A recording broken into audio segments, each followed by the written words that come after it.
আবার শুরু করলাম গল্পটির পরবর্তী অংশ। আমার নাম Venkatesh. I M A painter.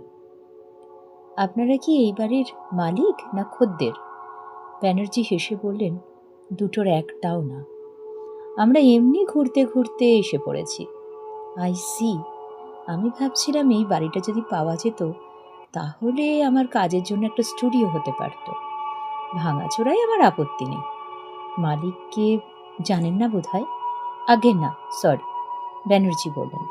তবে আপনি কর্নেল মার্সারের ওখানে খোঁজ করে দেখতে পারেন। সামনের রাস্তা ধরে বাঁদিকে চলে যাবেন। মিনিট 5 হাঁটা পথ। থ্যাংক ইউ বলে মিস্টার ভেঙ্কটেশ বেরিয়ে চলে গেলেন। গেট খোলার এবং বন্ধ করার শব্দ পাবার পর ব্যানার্জি আবার তার অট্ট হাসি হেসে ফেলেন।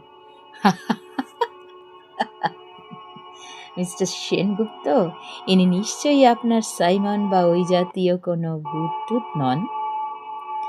আমি হেসে বললাম, সবে মাত্র 5:15, এর মধ্যেই আপনি ভূতের আশা করেন কি করে? আর ইনি ভূত হলেও 19 শতাব্দীর নিশ্চয়ই নন, কারণ তাহলে পোশাকটা অন্যরকম হতো। আমরা ইতিমধ্যে বৈঠকখানায় ফিরে এসেছি। অনেক মাটিতে পাতা চাদরের উপর বসে পড়ে বলল, মিথ্যে কল্পনার প্রশ্রয় দিয়ে নার্ভাসনেস বাড়ানো, তার চেয়ে তাস হোক। আগে মোমবাতি খানকতক জ্বালাও দেখি, ব্যানার্জি বললেন। এখানে বড় চপ করে সন্ধে নামে। দুটো মোমবাতি জ্বালিয়ে কাঠের মেঝেতে দাঁড় করিয়ে ফ্লাস্কের ঢাকনিতে কফি ঢেলে তিনজনে পালা করে খেয়ে নিলাম। একটা কথা আমার কিছুক্ষণ থেকে মনে আসছিল, সেটা না বলে পারলাম না। ভূতের নেশা যে আমার ঘাড়ে কিভাবে চেটেছে সেটা না বলে পারলাম না। সেটা আমার এই কথা থেকেই বোঝা যাবে। ব্যানার্জিকে উদ্দেশ্য করে বললাম, আপনি বলছিলেন কর্নেল মার্সার এই বাড়ির ফার্নিচার কিছু কিনেছিলেন। তিনি যদি এতই কাছে থাকেন তাহলে তাঁর বাড়িতে গিয়ে একটা জিনিসের খোঁজ করে আসা যায় কি? কি জিনিস? ব্যানার্জি প্রশ্ন করলেন। একটা বিশেষ ধরনের হাই ব্যাকড চেয়ার। অনেক যেন একটু বিরক্ত হয়ে বললে, কেন বলো তো, হঠাৎ এখন হাই ব্যাক চেয়ারের খোঁজ করে কি হবে? না মানে, ব্রাউন সাহেব বলেছেন ওটা নাকি সাইমনের খুব প্রিয় চেয়ার ছিল। সে ভূত হয়েও ওটাতে এসে বসত। ওটা থাকতো ওই ফায়ারপ্লেসটার পাশে। হয়তো ওটা ওখানে এনে রাখতে পারলে। অনেক বাধা দিয়ে বলল, তুই ব্যানার্জি সাহেবের ওই মরিস গাড়িতে করে হাই ব্যাক চেয়ার নিয়ে আসবি, নাকি আমরা তিনজনে ওটাকে কাঁধে করে আনবো? তোর কি মাথা খারাপ হয়েছে? ব্যানার্জি এবার হাত তুলে আমাদের দুজনকেই থামিয়ে দিয়ে বললেন, কর্নেল মার্সার যা কিনেছেন তার মধ্যে ওরকম চেয়ার নেই, এটা আমি জানি। তার বাড়িতে আমার যথেষ্ট যাতায়াত আছে, ওটা থাকলে আমার চোখে পড়তো। আমি যতদূর জানি উনি কিনেছিলেন দুটো বেগ কেস, দুটো অয়েল পেন্টিং, খানকতক ফুলদানি, আর সেলফে সাজিয়ে রাখার জন্য গুটি কতক শখের জিনিস, যাকে আর্ট অবজেক্টস বলে। আমি দমে গেলাম। অনেক তাস বার করে সফল করতে আরম্ভ করল। ব্যানার্জি বললেন, রামই হোক, আর এসব খেলা জমে ভালো যদি পয়সা দিয়ে খেলা যায়। আপনাদের আপত্তি আছে কি?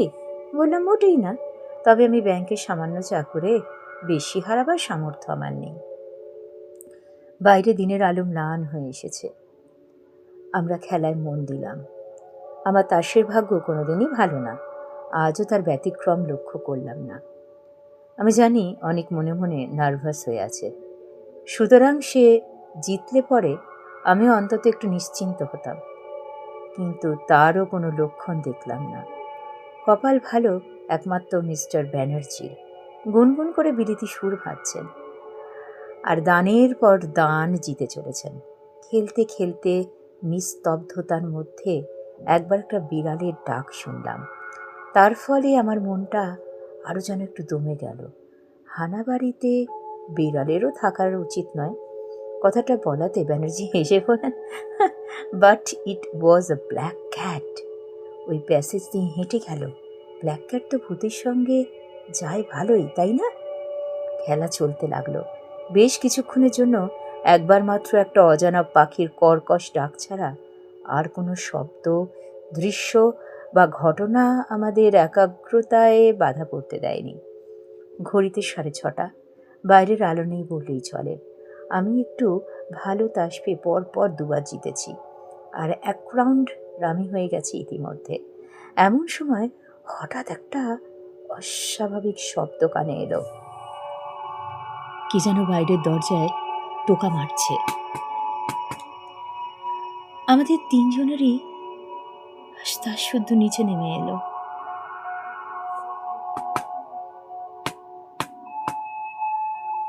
অনেক এবার আরো ফ্যাকাশে। আমার বুকের ভিতরে মৃদু কম্পন শুরু হয়েছে। কিন্তু ব্যানার্জি দেখলাম সত্যি সত্যি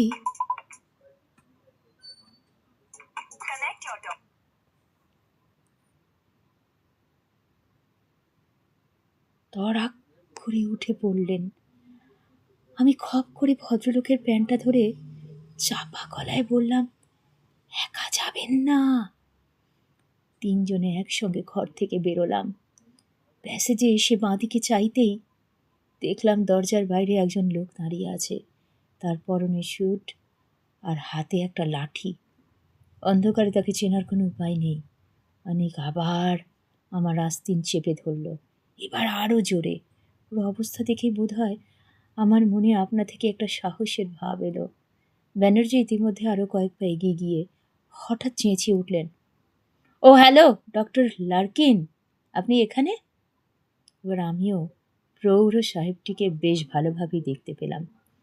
অমায়িক সাহেবটি তার সোনার চশমার পিছনে নীল চোখ দুটোকে কুঁচকে হেসে বললেন, তোমার মরিস কারখানা দেখলাম বাইরে, তারপর দেখি বাড়ির জানলা দিয়ে মোমবাতির আলো দেখা যাচ্ছে, তাই ভাবলাম একবার ঢুঁ মেরে দেখে যাই তুমি কি পাগলামি করছো এই পুরো বাড়ির ভেতর। ব্যানার্জি হেসে বললেন, আমার এই যুবক বন্ধু দুটির একটু উদ্ভট ধরনের অ্যাডভেঞ্চারের শখ। বলল এভারগ্রিন লজে বসে তাস খেলবে, তাই আর কি। Very good, very good. যুবা বয়সটাই তো এই ধরনের পাগলামির সময়। আমরা বুড়োরাই কেবল নিজেদের বাড়ির কৌচে বসে রোমন্থন করি। Well well, have a good time. Larkin সাহেব হাত তুলে গুড বাই করে লাঠি ঠক ঠক করতে করতে চলে গেলেন। আর সঙ্গে সঙ্গে দ্বিতীয়বার ভূতের আশা পরিত্যাগ করতে হলো। কি আর করি। আবার তাসে মনোনিবেশ করলাম। প্রথম দিকে প্রায় 4.5 মতো হয়েছিল। হারছিলাম। গত আধ ঘন্টায় তার খানিকটা ফিরে পেয়েছি। সাইমনের ভূত না দেখলেও শেষ পর্যন্ত তাসে কিছু জিতে বাড়ি ফিরতে পারলেও আজকের আউটিংটা কিছুটা সার্থক হয়। ঘড়ির দিকে মাঝে মাঝেই চোখটা চলে যাচ্ছিল। আসল ঘটনাটা কখন ঘটেছিল তার টাইম আমার জানা আছে। ব্রাউন সাহেবের ডায়েরি থেকে জেনেছিলাম যে সন্ধ্যার এই সময়টাতেই বাজ পড়ে সাইমনের মৃত্যু হয়। আমি তাস মারছি, মিস্টার ব্যানার্জি তার পাইপে আগুন ধরাচ্ছেন। অনেক সবেমাত্র স্যান্ডউইচ খাবার মতলবে প্যাকেটটাতে হাত লাগিয়েছে। এমন সময় তার চোখের চাহনিটা মুহূর্তের মধ্যে বদলে গিয়ে সঙ্গে সঙ্গে তার সমস্ত অঙ্গ প্রত্যঙ্গ আড়ষ্ট হয়ে গেল। তার দৃষ্টি দরজার বাইরে প্যাসেজের দিকে। বাকি দুজনের চক্ষু স্বভাবতই সেদিকে চলে গেল। যা দেখলাম তাতে আমারও কয়েক মুহূর্তের জন্য গলা শুকিয়ে নিঃশ্বাস বন্ধ হয়ে গেল। বাইরে প্যাসেজের অন্ধকারের মধ্যে একজোড়া জ্বলন্ত চোখ আমাদের দিকে এক দৃষ্টে তাকিয়ে আছে। ফসফরাসের মতো ফিকে সবুজ আর হলদে মেশানো একটা আভা এই নিষ্পলক চাহনিতে। মিস্টার ব্যানার্জির ডান হাতটা ধীরে ধীরে তার কোটের বেল্ট পকেটের দিকে চলে গেল। আর ঠিক সেই মুহূর্তেই যেন ম্যাজিকের মতো আমার কাছে ব্যাপারটা জলের মতন পরিষ্কার হয়ে গিয়ে আমার মন থেকে সমস্ত ভয় দূর করে দিল। বললাম, আপনার পিস্তলের দরকার নেই মশাই, এটা সেই কালো বিড়ালটা। আমার কথায় অনেকও যেন ভরসা পেল। ব্যানার্জি পকেট থেকে তার হাত বার করে এনে চাপা গলায় বললেন, হাউ রিডিকুলাস। এবার জ্বলন্ত চোখ দুটো আমাদের ঘরের দিকে এগিয়ে এলো। চৌকাঠ বেরোতেই মোমবাতির আলোতে প্রমাণ হলো আমার কথা। এটা সেই কালো বিড়ালটাই বটে। চৌকাঠ পেরিয়ে বেরোলটা বাঁদিকে ঘুরল। আমাদের দৃষ্টি তার সঙ্গে সঙ্গে ঘুরছে, তাকে অনুসরণ করছে। আজকে এখানেই শেষ করছি। আবার ফিরে আসবো গল্পটার পরবর্তী অংশ নিয়ে।